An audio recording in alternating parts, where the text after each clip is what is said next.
Hello students. तो आज हम लाए हैं बायोलॉजी के चैप्टर 9 बायोमॉलिक्यूल्स, जो कि फुल्ली एनसीईआरटी पे बेस्ड है। आप चिंता ना करें, हम एक एक करके सारे टॉपिक्स कवर करा देंगे एनसीईआरटी बायोलॉजी के। बस आप हमारे चैनल पे बने रहिए और चैनल को सब्सक्राइब करके बेल आइकन को प्रेस कर दीजिए। तो चलिए इसी के साथ हम आज अपना वीडियो शुरू करते हैं। तो देखते हैं कि बायोमॉलिक्यूल्स आखिर है क्या और ये कहाँ से हमें प्राप्त होते हैं बायोमॉलिक्यूल्स। तो इसके डिफिनेशन को हम देखते हैं क्या है डिफिनेशन। तो आप देख पा रहे हैं कि all organic carbon compounds which are obtained from living tissues are called biomolecules, यानी कि सारे कार्बनिक पदार्थ जो हमें लिविंग टिश्यू के द्वारा प्राप्त होते हैं, उन सभी कार्बनिक पदार्थ को हम बायोमॉलिक्यूल्स कहते हैं। और देखते हैं बायोमॉलिक्यूल से संबंधित term. Biomolecules are produced by cells. Generally जो है बायोमॉलिक्यूल्स कोशिका के द्वारा उत्पन्न होते हैं या फिर बनाए जाते हैं। तो आइए देखते हैं कि कैसे हम बायोमॉलिक्यूल्स को क्लासीफाई करें एनसीईआरटी के अकॉर्डिंग, जैसे कि एनसीईआरटी बुक में दिया हुआ है उसी के अकॉर्डिंग। तो सबसे पहले हम एक लिविंग टिश्यू लेंगे और उसे हम ग्राइंडिंग करेंगे। किस चीज़ में? तो ट्राइक्लोरो एसिटिक एसिड में। यानी ग्राइंड करने का मतलब ये हुआ कि हम उसे किसी मिक्सचर ग्राइंडर में डाल देंगे उस लिविंग टिश्यू को, और उसमें हम थोड़ा सा सॉल्यूशन ट्राइक्लोरो एसिटिक एसिड का डाल देंगे। और उसके बाद दोनों जब मिक्स हो जाएगा तो ये थिक स्लरी हमें प्राप्त होगा, यानी गाढ़ा पेस्ट हमें प्राप्त होगा लिविंग टिश्यू और ट्राइक्लोरो एसिटिक एसिड का। तो फिर हम ये गाढ़े थिक स्लरी को हम करेंगे एक कॉटन के कपड़े में या फिर चीज़ क्लॉथ में उसे गाड़ देंगे, यानी कि उसे उसे स्टैंड करके थिक स्लरी को स्टैंड करेंगे। उसके बाद जो सॉल्युबल पूल होगा, यानी कि जो चीज़ क्रॉस करके कॉटन कपड़ा को बाहर आ जाता है ड्रॉप्स के फॉर्म में, वाटर ड्रॉप्स के फॉर्म में, उसे हम एसिड सॉल्युबल पूल कहेंगे। और जो मॉलिक्यूल्स कपड़ा के अंदर ही रह जाते हैं, वो क्रॉस करके नहीं आ पाते हैं, तो उसे हम एसिड नॉन सॉल्युबल पूल कहेंगे। तो आइए देखते हैं कि एसिड सॉल्युबल पूल को हम क्या बोलते हैं। तो एसिड सॉल्युबल पूल को हम बायो माइक्रोमोलिक्यूल्स बोलते हैं, और एसिड नॉन सॉल्युबल पूल को हम बायो मैक्रोमोलिक्यूल्स बोलते हैं। यानी कि आपको समझ आ गया होगा कि बायोमॉलिक्यूल्स जो है दो टाइप के होते हैं, बायो माइक्रोमोलिक्यूल्स, बायो मैक्रोमोलिक्यूल्स। तो चलिए अब हम देखते हैं बायोमॉलिक्यूल्स के दोनों टाइप को और उसे क्लासिफाई करते हैं। देखिए बायोमॉलिक्यूल्स और bio micromolecules, bio macromolecules. Bio micromolecules हम किसे कहेंगे? जिसका मॉलिक्यूलर वेट 1000 डाल्टन से कम होगा और वो एसिड सॉल्युबल होना चाहिए। यानी कि वो, जैसे हमने थिक स्लरीज को स्टेंड किया कॉटन क्लॉथ में, तो वो जो है कॉटन क्लॉथ को पार करके ड्रॉपलेट्स फॉर्म में नीचे टपक गया, गिर गया। और एसिड बायो मैक्रोमोलिक्यूल्स हम उसे कहेंगे जिसका मॉलिक्यूलर वेट 1000 डाल्टन से ज़्यादा होगा और वो एसिड नॉन सॉल्युबल पूल होगा। वो चीज़ क्लॉथ को या फिर कॉटन क्लॉथ को क्रॉस करके बाहर नहीं आ सकता है। तो आइए देखते हैं बायो माइक्रोमोलिक्यूल्स के एग्जांपल और मैक्रोमोलिक्यूल्स के एग्जांपल। तो हमारे माइक्रोमोलिक्यूल्स के एग्जांपल हैं एमिनो एसिड्स, शुगर्स जनरली 3 प्रकार के होते हैं, मोनोसेक्राइड, ओलिगोसेक्राइड और पॉलीसेक्राइड। तो शुगर के जो दो टाइप्स हैं, वो मोनोसेक्राइड, ओलिगोसेक्राइड, वो हमें बायो माइक्रोमोलिक्यूल्स में पढ़ना है। और जो थर्ड पार्ट है पॉलीसेक्राइड शुगर का, वो बायो मैक्रोमोलिक्यूल्स में पढ़ना है। तो आप समझ चुके हैं कि शुगर के 3 पार्ट होते हैं, तो 2 पार्ट माइक्रोमोलिक्यूल्स में और 1 पार्ट मैक्रोमोलिक्यूल्स में। तो एमिनो एसिड, शुगर और लिपिड्स, ये जो है हमें माइक्रोमोलिक्यूल्स के अंदर अध्ययन करना है। और प्रोटीन, न्यूक्लिक एसिड्स जनरली जो है इसमें डीएनए आरएनए होते हैं।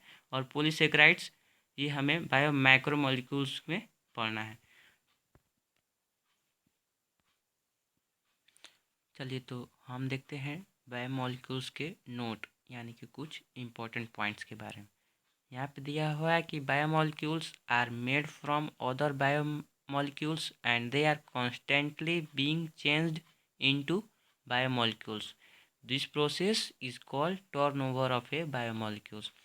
तो इसमें यही दिया हुआ है कि एक बायोमोलिक्यूल्स जो है दूसरे बायोमोलिक्यूल्स के सहयोग से बनते हैं और वही बायोमोलिक्यूल्स फिर टूट करके डिकम्पोज होकर ब्रेक डाउन होकर उनका दूसरा बायोमोलिक्यूल्स में फॉर्मेशन हो जाता है और इस प्रोसेस को हम टर्नओवर ऑफ ए बायोमोलिक्यूल्स कहते हैं। अगले पॉइंट से आपको ये पूरा स्पष्ट क्लियर हो जाएगा कि हम क्या कहना चाहते हैं। तो चलिए अगले पॉइंट की तरफ। Several biomicromolecules combine to form biomacromolecules and biomacromolecules break to form biomicromolecules। अब इसे हम विस्तार से देखते हैं। Several biomicromolecules combine to form biomacromolecules यानी कि छोटे छोटे बायोमाइक्रोमोलिक्यूल्स जो है कंबाइन होकर बायोमैक्रोमोलिक्यूल्स बड़े अणु का निर्माण करते हैं और बड़े बड़े बायोमैक्रोमोलिक्यूल्स जो है टूट करके छोटे छोटे पार्ट में होके बायोमाइक्रोमोलिक्यूल्स का निर्माण करते। तो चलिए अब हम आगे मूव करते हैं स्ट्रक्चर ऑफ एमिनो एसिड, यानी कि हम किसके बारे में अध्ययन करने वाले हैं, बायोमाइक्रोमोलिक्यूल्स में जो एग्जांपल्स थे एमिनो एसिड, शुगर, लिपिड्स, उसी का ये पहला पार्ट है एमिनो एसिड्स। तो चलिए देखते हैं स्ट्रक्चर ऑफ एमिनो एसिड्स के बारे में, ये क्या है, कैसा है इनका स्ट्रक्चर, संरचना। तो जनरली जो है एमिनो एसिड्स का स्ट्रक्चर यही होता है। तो पहले हम इसके लैंग्वेज को देख लेते हैं, उसके बाद हमें ये आसानी से समझ आएगा कि ये कैसा स्ट्रक्चर है। तो एमिनो एसिड्स जो है सब्स्टिट्यूटेड मीथेन होते हैं। Every amino acid have 4 different functional groups on their 4 different valencies of carbon atom. जैसा कि आप यहाँ देख पा रहे हैं कि एक कार्बन है सेंट्रल कार्बन या फिर अल्फा कार्बन हम इसे बोलते हैं। एमिनो एसिड के स्ट्रक्चर में इसके चारों वैलेंसीज पे अलग अलग डिफरेंट डिफरेंट ग्रुप के फंक्शनल ग्रुप्स अटैच हैं। इसी को हम यहाँ पे लैंग्वेज में नोट किए हुए हैं, तो आप समझ पा रहे हैं। तो आइए अब हम देखते हैं कि अगला पॉइंट्स एमिनो एसिड के बारे में। A typical amino acids contents an amino group यानी कि NH2 group, carboxylic acid group, COOH group, a variable group R and hydrogen. जैसा कि आप यहाँ पे स्ट्रक्चर पे देख पा रहे हैं कि एक एमिनो ग्रुप है NH2 C के साथ जुड़ा हुआ है और यहाँ पे एक कार्बोक्सिलिक एसिड ग्रुप जुड़ा हुआ है COOH और यहाँ पे एक वेरिएबल ग्रुप जुड़ा हुआ है R और यहाँ पे एक हाइड्रोजन ग्रुप जुड़ा हुआ है। और ये जो बीच वाला कार्बन है इसे हम सेंट्रल कार्बन या फिर अल्फा कार्बन कहते हैं। तो चलिए अगले पॉइंट्स की तरफ मूव करते हैं। The amino acid is basic and the carboxylic group is acidic. The molecules which contains both acid and basic group are called amphoteric. So amino acids are amphoteric compounds. चलिए अब इसे हम detail में explain करते हैं क्या है इसके अंदर। हमारा जो एमिनो ग्रुप है वो बेसिक है, अल्कलाइन है, और जो कार्बोक्सिलिक एसिड ग्रुप है ये खुद एसिड है। तो जिस मॉलिक्यूल्स के अंदर यानी जो मॉलिक्यूल्स एसिड और बेस दोनों से मिल के बना हुआ था उस मॉलिक्यूल्स को हम एम्फोथेरिक कहते हैं। सो एमिनो एसिड में एक बेसिक ग्रुप है और एक एसिडिक ग्रुप है, तो हम एमिनो एसिड को आप एम्फोथेरिक कंपाउंड्स कह सकते हैं। सो amino acids are amphoteric compounds. चलिए तो अब अगले पॉइंट्स की तरफ मूव करते हैं।